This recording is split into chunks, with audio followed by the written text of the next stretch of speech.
Ciao, so the family is coming around tomorrow for Sunday lunch, and I have been asked to make a fruit cream pavlova. I know it's not an Italian cake or dessert, but I've been tasked by this person over here to see if I can make it under their guidance. So I'll show you the ingredients first. It's very straightforward, but I'll start it today and then I'll finish it tomorrow. Today I'll make the pavlova, tomorrow we'll do the fruit bits.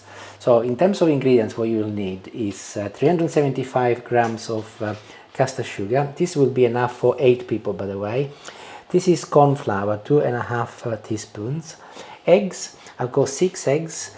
And in terms of the fruit, whatever you've got available really, but Julie, what are we going to be using as I've got some frozen fruit in the fridge. We've got quite a lot of blackberries from last year, and I've also got a pack of sort of a multi, you know, where you get blackberries, blueberries, you get some red currants, black currants, that sort of thing. So that sort of fruit. You can also use fresh, of course, but if you want to save on money, you can use the fruit that Julie has mentioned.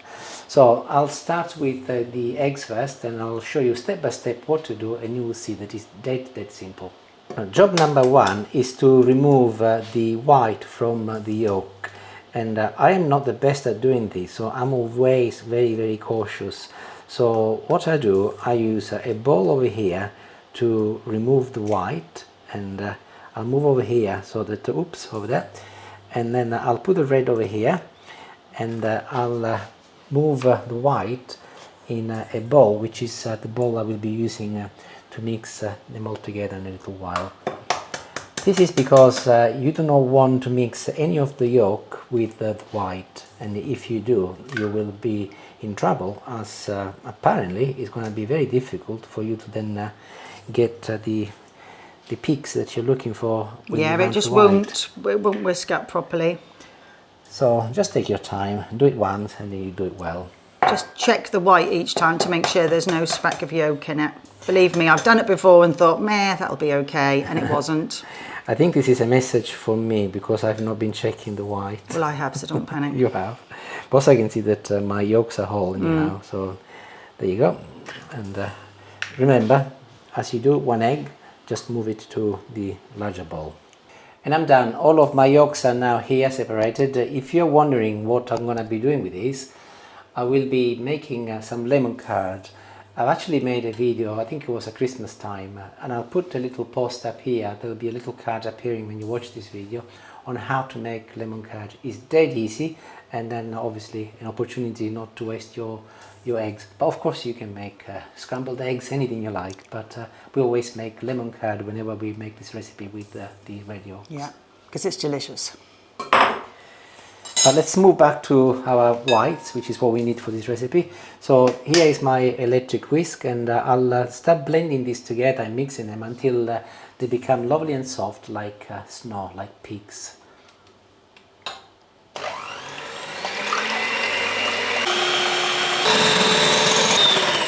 As you mix it, do ensure that you go around the outside, and as a test, just lift your whisk, and if you look, can you see, look, there are just little peaks in there, and that's perfect. Well, I think the theory is you could lift the bowl over your head and it wouldn't fall out, but as you can see, let's not do that, but it didn't fall out of the bowl, no. The next job is to add the caster sugar, and I will be turning my electric whisks on once again, and I will be keeping it on a medium setting, and I will be progressively adding the sugar 1 spoon at a time, just like this.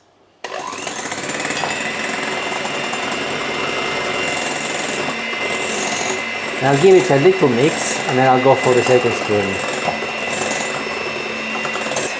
This ensures that the sugar mixing properly, and it gets absorbed by the mix without any lumps. And that is pretty much it. I'll just turn it off, and if you look, it has become lovely and shiny in color. I'll just have a little taste. It should be perfectly good. Oh, it's nice. And by the way, the reason why you use caster sugar is because it's a little bit finer than a normal granulated sugar, so it will dissolve quicker. But you can also use granulated sugar if you want, the normal stuff, but if you do, make sure that it's properly absorbed. And we're nearly there. So corn flour next. So as it is, just sprinkle it on top all over the egg white, and I'll mix it once again until it's been properly absorbed. What the corn flour does, by the way, in case you're wondering, it will help the cream thickening and it will hold its shape once it goes in the oven.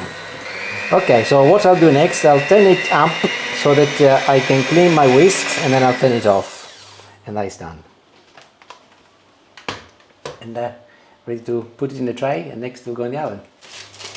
Okay, so I've actually lined up a baking tray with some baking paper so that it doesn't get stuck. And this isn't science in here, whatever is easier for you, but I will be building a nest. So I'll get one full dessert, or actually this is a tablespoon, and I'll just put it in there, and I'll carry on. I'll do that side first, and then I'll move to the opposite side like this. Perfect. Now I'll go over here and I'll do the same, and over here, and then I'll fill in the gaps, one over here. I think actually to an extent the messier you are, the better it will look at the end, more rustic. You're sort of making a nest almost to put your fruit and your cream in, aren't you? That's all. Ah, yes. You're laughing. I'm laughing. Laughing at the elegant way you were chucking it down. And then I'll fill the middle. And as I mentioned before, one of the essential tools you need in the kitchen is a spatula. Oh, or 10. We've got at least 10. So use your spatula to clean your tablespoon first. And of course, so don't forget all of this lovely stuff on the inside of the bowl, which can be rescued. Absolutely. Waste not, want not. And using the same spatula, I'll flatten it out first. And as I said, there isn't a technique here specifically, do whatever you like. And I'm using a spoon, and I'm doing a few twists so that it will look lovely when it comes out of the oven. Oh, it looks nice. And actually, I've just realized that if you go back and you do it again and you leave them like this, they will look absolutely stunning later. Sorry about the rain, everybody. We've got a bit of a thunderstorm going on. And this is now ready to go in the oven. So in terms of temperature, we have got a fan assisted oven, so it will be preheated at 140 degrees, and it will be going in for 10 minutes at that time. Keep the door shut, do not open it. Then I'll turn the temperature down to 130, and I will leave it there for another hour. And then after the hour, I will check it, and I will know that it will be ready because it will be of a beautiful caramel color, but also the egg will grow. And then I'll turn it off, and I will leave inside the oven, and I will allow it to cool down until tomorrow morning. But I will show you what it looks like at that time. If you, however, do not have a fan assisted oven, if you've got a normal conventional oven, just up the temperature by 10 degrees. But do keep an eye on things, depending on, of course, the power of your oven. So I'll see you in about an hour and 20 minutes or so once this is done. And time is up, and I'm going to show you, as promised, what it looks like. I've been in the oven after turning it off for about 15 minutes, and I did say to you that it would change color, and I'm not sure if the camera does it any justice, but it is off-white, almost caramel, and it's actually beautiful. It smells absolutely wonderful. This I've also hardened up, so that's perfect. I wouldn't worry if it's a little bit browner than this. I've made mine before now and forgotten about it, and then it's been a little bit warmer colour than that, but it all tastes the same. I don't forget. I get Alexa to remind me. So what I'll do next, I will, in my case, I will put it back in the oven so it's out of the way, and then it will keep some warmth anyway, but it doesn't matter because I will continue tomorrow morning. But if you wanted to finish the cake on the same day, obviously you need to wait until tomorrow when I tell you what to do, but put it in a cool place, and I will cool down quicker because it needs to be completely cold before you can add the cream and the fruit, and then you can take it from there. But I'll see you tomorrow morning, and then I'll show you what to do next. For now, buonanotte. Ciao ciao. Buon pomeriggio and welcome back. And time to finish the cake now. So I will start by whisking some fresh double cream. These are 300 grams, and I'll pour it into a glass bowl. And off I go, and I'll whisk it again with my electric whiskers. But make sure that you do not overdo it, of course. So just gently. And as the cream starts solidifying, just lower it down, as you do not want to overdo it, until it becomes nice and smooth. And that is absolutely perfect. That is ideal. A bit like if you're making a tiramisu. You do not want to overdo it, otherwise, as I often say, it will become just like butter. We don't want butter. Before I start applying it on top of the pavlova, I'll just give it a gentle mix with my spatula, one of Julie's many spatulas. And this is very simple. I will apply it on top. I'll put the entire amount on the top of the pavlova. I'll put it in the middle. I love the way you say pavlova. Say it again. Pavlova? Yeah, that's not how you normally say it. You How go do you pavlova. say? You somehow put an extra A in it. Oh well, that's It's the Italian way. And the vision we have got for this dessert is that we're going to go around and we're going to try and stop just before those little peaks, so that it's also quite good to look at. And that is the best I can do today. So next job is to remove it from the tin, and I strongly advise to place it in your final plate. And at the moment I got also this baking paper, which I don't really want. So let's see if Do you want a palette knife? comes off. Yeah, palette knife, thank you, Julie. This is not my first rodeo with a meringue. Well, This is normally what I make for desserts and things. This is one of my jobs, but he's showing you how to do it. It's not Julie's first rodeo, but it is mine. Yeah. Have you never made one before? Not Probably pavlova, no. No, probably not. I've seen you make them. Very, very gently. I don't want to break it now. Try and move it on top of here. There you go, look at that. Ta-da. Perfect. Oh, good sized plate too. Yeah. And here I've got the fruit we were talking about yesterday, which we defrosted overnight. And this is a mixture, fruit of the forest. Julie, what is in here again? It's black currants, red currants. I think there's a few strawberries and raspberries in there, and then lots of blackberries that we had off the bushes out in our village last year. So I'm not going to use it all, but just to pick it up, I've got a spoon which has got some holes, and I'll start applying it on top of my pavlova. You could sprinkle some sugar on that if it was a bit tart, and it is a little bit tart. It's just that we figured with all of the meringue underneath and the sweetness, and we've got a little surprise topping which will also sweeten things up. So Indeed. This should be fine. There's plenty there for sweetness. And as I said yesterday when I was making the shape of the pavlova, I think with this job, if you try to be too precise, you will not be achieving the same outcome if you're a little bit more rough. I think it's quite natural to allow things to just take the natural course. Yeah, let them drizzle down. Drizzle down, lovely. yes.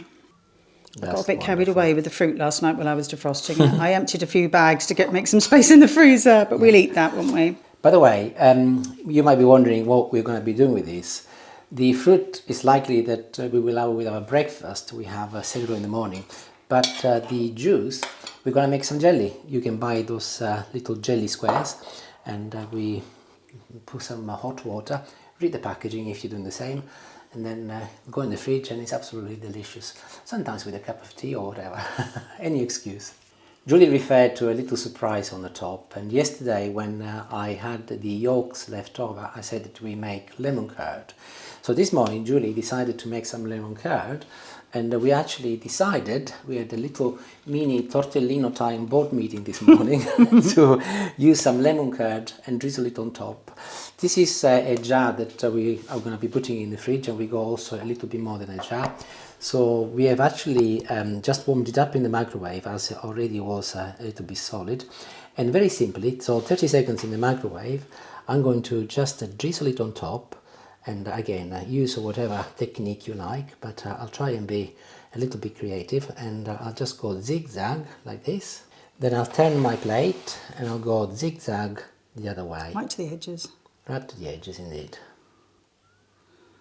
And as we said, there is plenty of sugar going on everywhere, so we didn't think that it was necessary to add any more to the fruit. And the job is completed, it's finished. By the way, in case you're wondering what that is all about, I mentioned yesterday that the family is coming round for dinner and we're making pizza. I posted a video of a pizza, I think it was at some point last summer, but let me show you something. And I'm going to make you a little bit jealous. This is the dough Wow. that looks like a bit of a big mushroom. She's escaping. She's escaping. And as I said, there's a video that shows exactly how to do this. And again, I'll put a little card up here if you want to have a look at it. It's a video where I'm restoring the pizza oven, but also make the pizza and so on from scratch. So, obviously, I'm not going to taste it. We know what it tastes like because we've had it before. This is my first attempt. I think it's okay, it looks pretty good as far as I'm concerned. And if you make it, let me know how you get on. Okay, so this will now go in the fridge. And one last thing before I go, make sure that you make it the final touches no more than a couple of hours before you eat it, otherwise it'll go soggy. Of course, if you like soggy pavlova, no problem at all, but we like ours crunchy. It will be fine, because to be fair, there'll be leftovers and we'll have it tomorrow and it'll be delicious, but just a little bit soggier, shall we say. A little bit. Entirely up to you. Thank you for watching once again, and I hope you enjoy it. Bye-bye.